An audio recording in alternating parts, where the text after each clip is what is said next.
1848 में एक French artist थे जिनका नाम फ्रेडरिक सोरियो था। उन्होंने ये 4 पिक्चर्स बनाई थी। उसमें से ये जो पिक्चर है इसे पैक्ट ऑफ नेशन कहा जाता है। इसमें फ्रेडरिक सोरियो एक डेमोक्रेटिक और फ्री वर्ल्ड की कल्पना कर रहे हैं। इसमें आपको 3-4 चीजें ध्यान रखनी है। इसमें ये जो स्टैचू है ये स्टैचू ऑफ लिबर्टी है, जिसके एक हाथ में टॉर्च और दूसरे हाथ में ह्यूमन राइट्स का पन्ना है।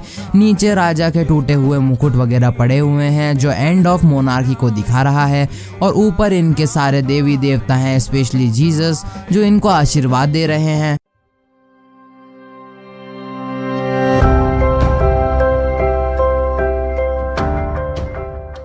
तो इस चैप्टर में हम देखेंगे कि नेशनलिज्म आखिर उभरा कैसे, डायनेस्टी रूल यूरोप में खत्म कैसे हुआ और नेशन स्टेट कैसे बने। देखो दोस्तों, पहले फ्रांस में मोनार्की और हिरार्की सिस्टम था जहां राजा का बेटा राजा बनता था और फिर उसका बेटा। पर फ्रेंच रिवॉल्यूशन के चलते इसमें कुछ चेंज आए, जैसे कि जो पावर मोनार्की के पास थी अब वो कॉमन लोगों के हाथ में आ गई। फ्लैग को 3 कलर फ्लैग से रिप्लेस कर दिया गया। फ्रेंच को नेशनल लैंग्वेज बना दिया गया। नई नेशनल एंथम बनाई गई और शपथें ली गई। नेशनल असेंबली बनाकर स्टेट जनरल्स को इलेक्ट किया गया। कंट्री के अंदर की कस्टम ड्यूटीज हटा दी गई ताकि सामान सस्ता हो सके और आराम से अवेलेबल हो सके। अब क्या हुआ, आर्मी ने इसमें एक मस्त काम कर दिया। ये रिवॉल्यूशन तो हुआ था फ्रांस में, पर इन्होंने ये बात पूरे यूरोप में फैला दी कि अगर हम मोनार्की हटा सकते हैं और फ्री हो सकते हैं तो तुम क्यों नहीं हो सकते। पर अब तक सब सही चल रहा था, लेकिन फ्रांस में अचानक से एक आदमी आता है, वो फ्रांस की पावर अपने हाथ में ले लेता है और फिर से डेमोक्रेसी छीन लेता है। और उस आदमी का नाम था नेपोलियन बोनापार्ट। नेपोलियन ने रूलर बनने के बाद नेपोलियनिक कोड लेके आया 1804 में। उसमें कुछ रूल्स थे जो कि मॉडिफाइड वर्जन थे पुराने रूल्स के। सबसे पहले तो इक्वलिटी को स्टैब्लिश किया गया। पहले फ्रांस में चर्च के क्लर्जी और नोबल्स को सुपीरियर माना जाता था और उनको बर्थ से ही प्रिविलेजेस मिलते थे, लेकिन अब ऐसा नहीं था, अब सब इक्वल थे। और नेपोलियन ने राइट ऑफ प्रॉपर्टी कर दिया कि अगर आप एक जमीन खरीदते हैं तो वो फिर आपकी ही रहेगी जिंदगी भर, उसे आपसे कोई नहीं छीन सकता। और फ्यूडल सिस्टम को अबॉलिश कर दिया। फ्यूडल सिस्टम में क्या होता था कि जो बड़े लैंडलॉर्ड्स होते थे यानी फ्यूडल लॉर्ड्स होते थे, वो अपनी जमीन पर किसानों से काम कराते थे और फिर सारा पैसा खुद ले उड़ते थे। उन बेचारों को कुछ नहीं मिलता था। नेपोलियन ने ट्रांसपोर्ट और कम्युनिकेशन को काफ़ी इम्प्रूव किया था, जिससे डेवलपमेंट फास्ट हो रहा था। और जो सबसे बड़ी दिक्कत थी वेट, मेजर और करेंसी की, by introducing standardised weight and measure और कॉमन करेंसी। गिल्ड रिस्ट्रिक्शंस को हटा दिया गया, जिससे आर्टिस्ट और बाकी लोग आराम से ट्रेड कर सकते हैं पूरी कंट्री के अंदर। और ये जो चेंजेस नेपोलियन ने किए थे, इससे लोगों को मजा ही आ गया और वो नेपोलियन को अपना मसीहा मानने लगे। आसपास के देश भी नेपोलियन का सपोर्ट कर रहे थे, क्योंकि उनको लग रहा था कि अब यही हमारा करता धरता है, यही हमें पूरे मोनार्की और कास्ट सिस्टम से निकाल सकता है। लेकिन उनको क्या पता, जिसको वो हीरो समझ रहे थे वही सबसे बड़ा विलन था।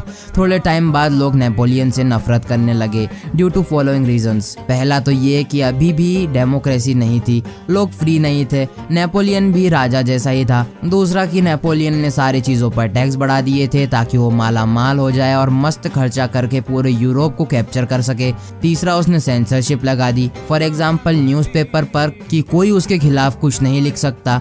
फोर्थ और सबसे खराब ये था कि वो जबरदस्ती लोगों को फ्रेंच आर्मी में भर्ती करने लगा ताकि वो सुपर पावर बन जाए और पूरे फ्रांस पर कब्जा कर सके। 18th सेंचुरी में लोगों को नेशन स्टेट के बारे में कोई आइडिया नहीं था। नेशन स्टेट वो होता है जिसमें most of the people common language, culture और आइडेंटिटी को फॉलो करते हैं। आज तो सारी कंट्रीज नेशन स्टेट हैं, लेकिन पहले ऐसा नहीं था। पहले बड़ी बड़ी कंट्री होती थी जिसपे एक राजा रूल करता था, लेकिन वहाँ लोग सब अलग अलग होते थे, जो सब अलग अलग आइडिया रखते थे, अलग अलग कल्चर ट्रेडिशन फॉलो करते थे और अलग अलग लैंग्वेजेस बोलते थे। तब ये यूनाइट होने के बारे में आखिर कैसे सोच सकते थे, लेकिन उन्हें यह आइडिया आया। लेकिन कैसे? तो देखो, जो सोसाइटी थी वो 2 पार्ट्स में बटी हुई थी, एरिस्टोक्रेट्स और पीजेंट्स। एरिस्टोक्रेट्स सोसाइटी के वेल्दी लोग होते थे, इनके पास ढेर सारी जमीन और पैसा होता था। ये सोशली और पॉलिटिकली पावरफुल होते थे और ये आसपास की फैमिलीज में ही मैरिज वगैरह करते थे। और ये सब के सब लोग फ्रेंच ही बोलते थे और एक जैसे स्टैंडर्ड ऑफ लिविंग और क्लोथिंग से रहते थे। पर ये माइनॉरिटी में थे, यानी कि कम थे। दूसरी तरफ पीजेंट्स थे जो कि बहुत ज्यादा मेजोरिटी में थे, फिर भी पावरफुल नहीं थे क्योंकि वो गरीब थे, उनके पास जमीन नहीं थी। वो एरिस्टोक्रेट्स के यहाँ जाकर काम करते थे। पर बीच में एक एक और क्लास आ गई जो कि है वर्किंग क्लास, जो कि आती है इंडस्ट्रियल रिवॉल्यूशन की वजह से। ये लोग ना ज़्यादा गरीब होते हैं और ना ज़्यादा अमीर, ये पढ़े लिखे लोग होते हैं जैसे इंडस्ट्रियलिस्ट्स, प्रोफेशनल्स और भी बहुत सारे लोग। और इन्हीं लोगों के मन में आइडिया आया नेशन स्टेट और लिबरल नेशनलिज्म का।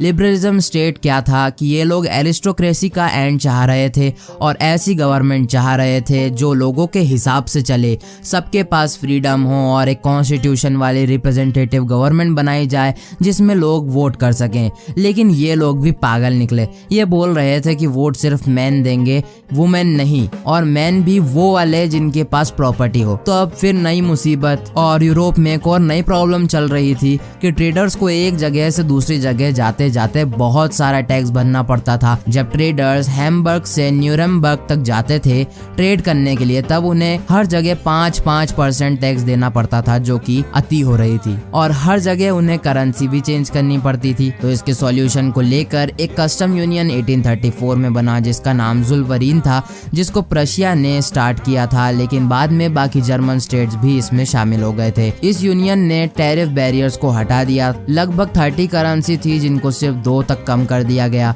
और रेलवे नेटवर्क को प्रमोट किया गया जिससे ट्रेडिंग आसान हो सके। नेपोलियन का रूल 1799 से 1815 तक चलता रहा, पर आखिर 1815 में क्या हुआ जिससे उसका रूल खत्म हो गया? तो एक्चुअली में क्या हुआ था कि एक वॉर हुआ था नेपोलियन और 4 लोग, ब्रिटेन, प्रशिया, रशिया और ऑस्ट्रिया के बीच।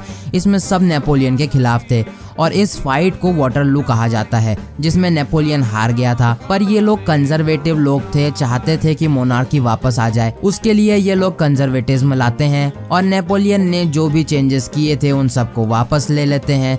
इसके अलावा इन्होंने 1815 में एक ट्रीटी और भी साइन करी थी जिसका नाम था ट्रीटी ऑफ वियना, जिसको होस्ट कर रहे थे ऑस्ट्रियन चांसलर ड्यूक मेटरनिच। इस ट्रीटी के थ्रू इन्होंने बर्बन डायनेस्टी को वापस रिस्टोर कर दिया, फ्रांस में जो नेपोलियन ने खत्म कर दी थी। इन्होंने फ्रांस की बाउंड्रीज पर स्टेट सेटअप किए जिससे फर्दर कोई एक्सपांशन ना हो। प्रशिया को कुछ नई इंपॉर्टेंट टेरिटरीज दी गई वेस्टर्न बॉर्डर पर, और ऑस्ट्रिया को नॉर्थ इटली पर कंट्रोल दे दिया गया। रशिया को पोलैंड दे दिया गया। इससे पूरे फ्रांस में खतरनाक वाली मोनार्की आ गई। अब क्या हुआ कि बहुत सारे लिबरल लोग थे जो कि कंजर्वेटिज्म से खुश नहीं थे, तो वो 1815 से अंडरग्राउंड हो गए और ये लोग सीक्रेटली काम करने लगे, ग्रुप्स बनाने लगे ताकि वो मोनार्की और ऑटोक्रेटिक रूल का अपोज कर सके।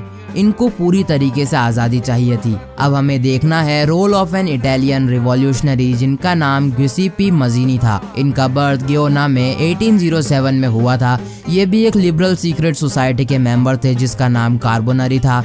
इन्होंने भी 2 सीक्रेट सोसाइटीज बनाई थी जो कि थी यंग इटली इन मार्सेलिस और यंग यूरोप इन बर्नी, और ये चाहते थे कि इटली एक नेशन स्टेट बने। अब जब इतनी सारी सीक्रेट सोसाइटीज बन गई थी तो रिवॉल्यूशन होना तो पक्का था। 1830 से लेके 1848 तक का जो दौर है वो कहलाता है एज ऑफ रिवॉल्यूशन, क्योंकि इस टाइम के बीच यूरोप में बहुत से रिवॉल्यूशंस हुए थे, बट इसमें 2 ही मेन रिवॉल्यूशंस हुए थे, जो जुलाई रिवॉल्यूशन और ग्रीक रिवॉल्यूशन था।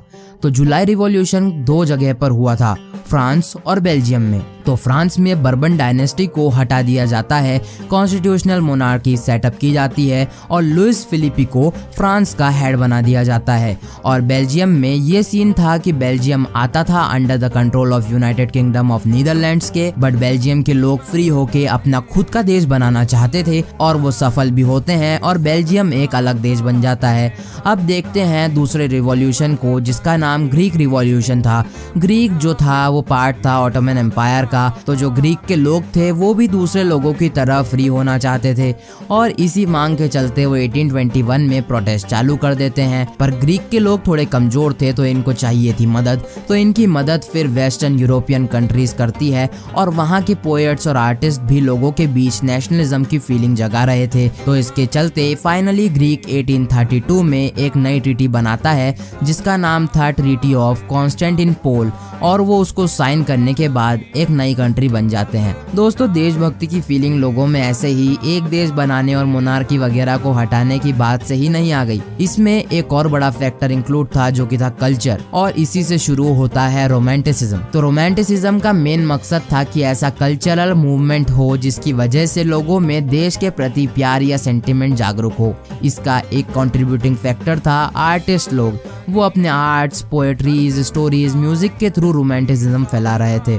तो ऐसे ही जर्मन फिलोसोफर थे जॉन गॉटफ्राइड। इन्होंने कोट किया कि अगर आपको किसी कंट्री के रियल कल्चर को पता करना है तो वो आपको राजा महाराजाओं के पास देखने को नहीं मिलेगा, जबकि कॉमन लोगों के बीच में पता चलेगा। और उन्होंने कहा कि कल्चर ही तो नेशन की आत्मा होती है। अब हमें रोमांटिसिज्म को अच्छे से समझने के लिए एक स्टोरी देखनी होगी पोलैंड की। पोलैंड का most of the region was under the control of Russia और पोलैंड के लोग पॉलिश भाषा बोलते थे। तो रशिया ने जबरदस्ती पॉलिश को हटाकर वहां पर रशियन लैंग्वेज कंपलसरी कर दी। अब उन लोगों को इस बात पर बहुत गुस्सा आ रहा था। तो 1831 में कुछ लोगों ने इसके खिलाफ प्रोटेस्ट किया, रिवॉल्यूशन किया। पर जैसा हमें पता ही है रशिया की ताकत का, तो उसने चुटकी में ही इन लोगों का मुंह बंद कर दिया और जो ज्यादा उछल रहे थे उनको साइबेरिया भेज दिया मरने के लिए, ताकि उनके खिलाफ कोई आवाज न उठा सके।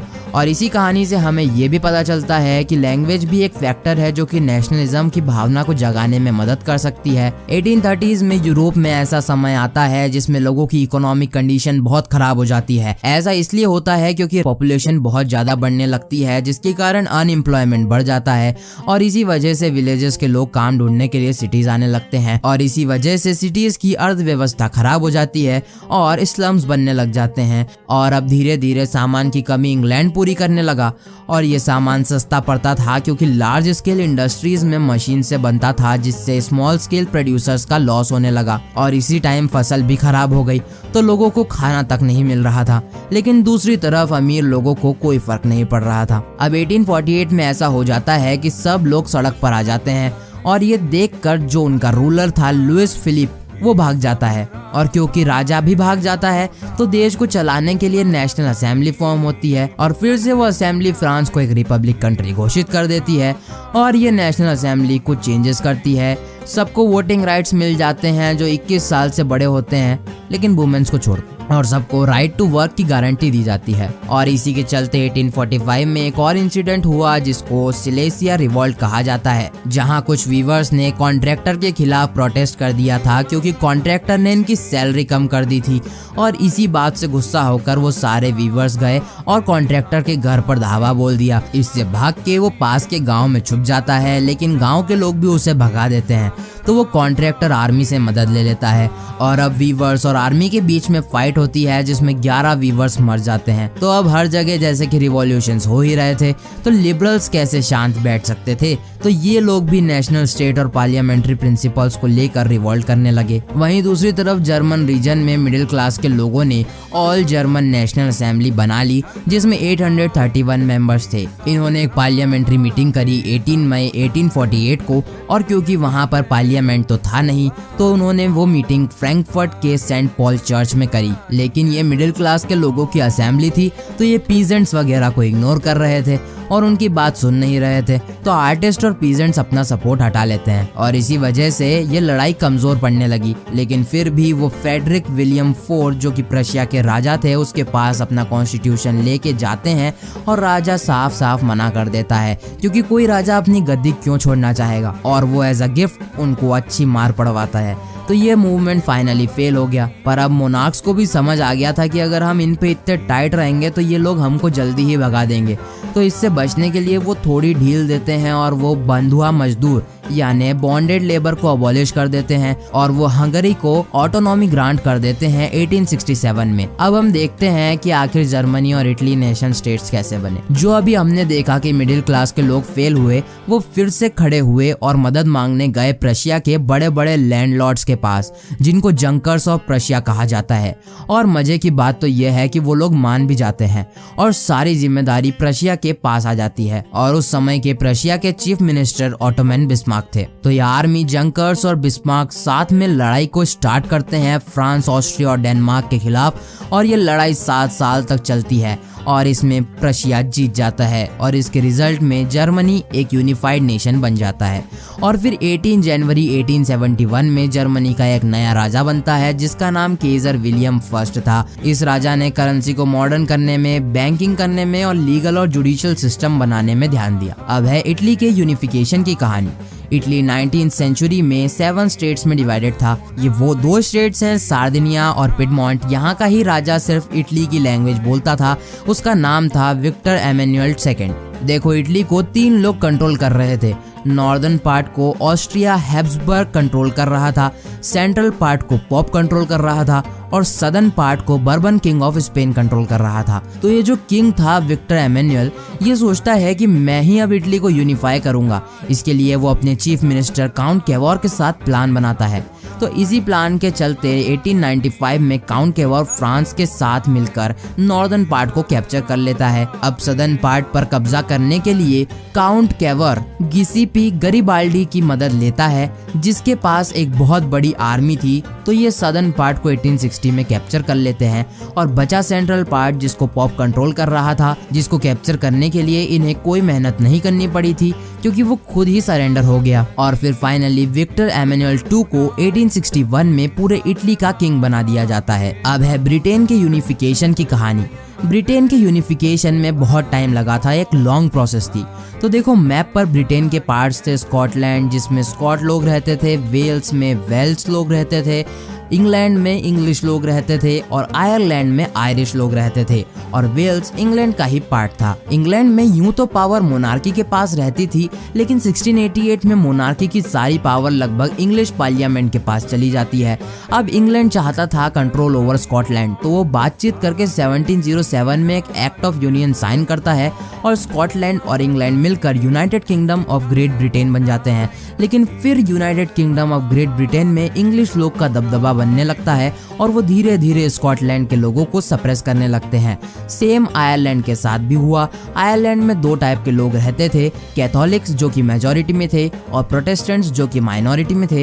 ये दोनों आपस में ही लड़ते रहते थे। इसी बीच इंग्लैंड अपनी चाल चलता है और प्रोटेस्टेंट्स को सपोर्ट करता है और फाइनली 1801 में आयरलैंड को भी United kingdom of great Britain में शामिल कर लिया जाता है। अब 18 से 19 सेंचुरी के बीच में आर्टिस्ट ने नेशन को विजुलाइज करना चाहा। जैसे इंडिया को भारत माता से विजुलाइज किया जाता है, तो इसी तरह वो लोग एलिगोरीज बनाने लगे जो कि एक फीमेल फिगर होता है जो कि नेशन को डिपिक्ट करता है। जैसे कि फ्रेंच की एलिगरी मरियन थी और जर्मनी की एलिगरी जर्मेनिया थी। लगभग 19 सेंचुरी के एंड में नेशनलिज्म इंपीरियलिज्म में कन्वर्ट होने लगा, जिसमें एक बड़ा नेशन अपने आसपास के छोटे नेशंस को ऑक्यूपाई करके अपने आप को बड़ा करता है।